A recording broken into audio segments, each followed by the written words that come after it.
Ils sont entrés en frappant à la porte à la recherche du voleur. Leur boss, le très célèbre et surtout très dangereux Marcellus Wallace, a été volé. Un petit malfrat lui a pris une des choses qui lui est le plus chère, une mallette noire banale dont le contenu ne doit être perdu. Un objet d'une importance capitale pour le personnage. C'est Vincent Vega et son acolyte Jules Winfield qui vont devoir se charger de ce brigand. Heureusement pour eux, celui-ci n'est qu'un petit gars qui ne sait pas sur qui il est tombé. Pourtant, son acte sans réelle gravité lui causera une triste fin macabre. Tandis que le discours de Jules lui fait la morale, Vincent trouve la mallette, l'ouvre et alors une lumière brillante, dorée, illumine son visage. Sans révéler son contenu, nous observons ses vérifications. Alors qu'il referme la valise, Jules se lance alors dans l'une des tirades les plus connues du grand écran. Citant Ézéchiel 25, le brigand comprit pourquoi son nom est l'Éternel lorsque sur lui s'abatta la vengeance du Tout-Puissant.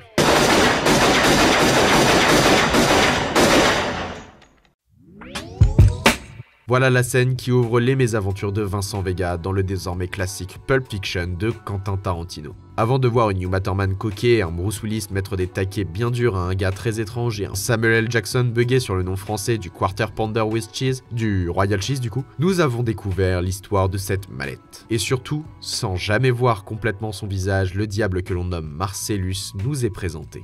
C'est au travers de cet objet aussi simple et pourtant si mystérieux que notre aventure débute. C'est vrai que même si des années après, les théories sur son contenu continuent de fuser sur les réseaux et intriguent les fans, nous pouvons nous rendre compte que ce qui se trouve à l'intérieur de cette mallette n'est pas si important. En effet, au travers de cette histoire de manette volée, nous découvrons nos personnages, ce qui les motive et surtout, quel est leur fonctionnement. Cette simple mallette pose les bases de notre récit et nous emmène dans un univers inconnu, et pourtant, elle ne fait rien de spécial. Mais pour quelle raison un scénariste viendrait mettre un objet sans aucune importance dans son récit? Pourquoi placer une chose dans son histoire sans jamais donner la moindre explication sur son existence ni l'utiliser concrètement? Ici, nous avons affaire à un procédé scénaristique très intéressant qui permet de lancer l'intrigue avec un seul objet. On pourrait rapidement faire un parallèle avec le fusil de Tchekhov, mais aujourd'hui, c'est un autre nom étrange que nous allons prononcer. Il est temps d'ouvrir notre glossaire à la page MacGuffin.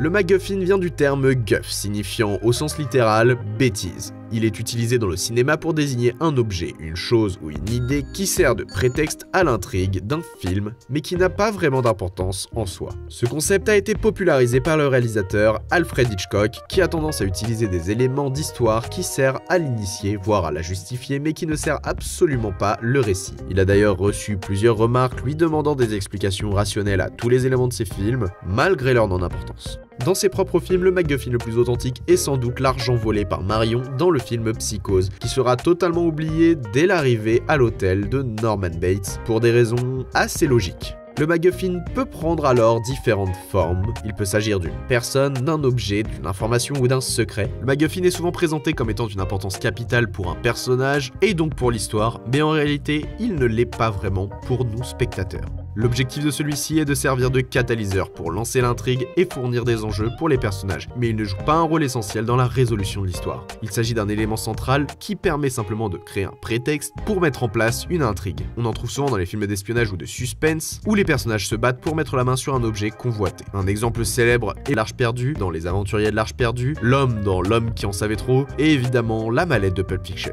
Cette dernière n'a aucune espèce d'importance dans l'histoire de Vincent Vega, or elle introduit les personnages, montre leur sérieux, ajoute une part de mystère à Marcellus Wallace. Il est très connu aujourd'hui et certains ont souvent cherché des explications sur son contenu sans réel intérêt, et pourtant, c'est probablement celui qui reste le plus marquant. On trouve souvent des MacGuffins dans les séries télévisées, par exemple dans la série Lost, la boussole qui permet aux personnages de se repérer sur l'île peut être considérée comme un MacGuffin, même si c'est le crash d'avion qui est la véritable raison de l'aventure. Dans The Walking Dead, c'est l'existence d'un antidote contre les zombies qui serait un MacGuffin avant que l'histoire ne parte dans tous les sens. Les MacGuffins peuvent prendre différentes formes dans les séries télé, mais leur rôle reste le même. Le procédé scénaristique utilisé au cinéma et dans les séries, mais aussi dans de nombreux récits autre part. Ils peuvent également être présents dans les livres, par exemple Le Seigneur des Anneaux de J.R.R. Tolkien. On peut dire que l'anneau unique est l'objet convoité par les personnages qui les poussent à entreprendre un long chemin pour le détruire. Il nous fait alors découvrir la Terre du Milieu et tous ses enjeux politiques, et même si sa destruction est réellement nécessaire à la finalisation du récit, celui-ci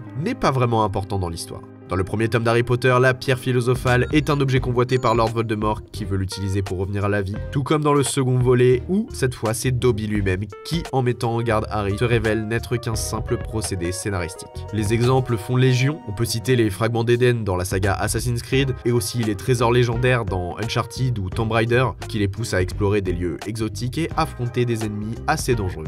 Les MacGuffins sont partout et citer tous les exemples n'aurait aucun intérêt et serait totalement impossible, mais vous pouvez vous-même trouver ces objets dont je vous parle et me les indiquer en commentaire. C'est ce procédé qui a lancé la plupart des histoires avec lesquelles nous avons grandi et nous nous sommes développés. C'est celui-ci qui a permis de lancer Link à la recherche de la Triforce pour sauver Zelda, le même qui aura mis à feu et à sang Westeros avec un siège peu confortable et qui aura causé la mort de Vincent Vega. Les MacGuffins peuvent être partout, ça peut être la destruction de Krypton, l'uranium volé par le Doc, ou un sérum de super soldat, et peut-être qu'un jour nous découvrirons que le trésor que cherche Luffy n'était qu'un simple prétexte sans importance, ou que l'aventure de votre cinéaste favori a débuté grâce à une simple caméra.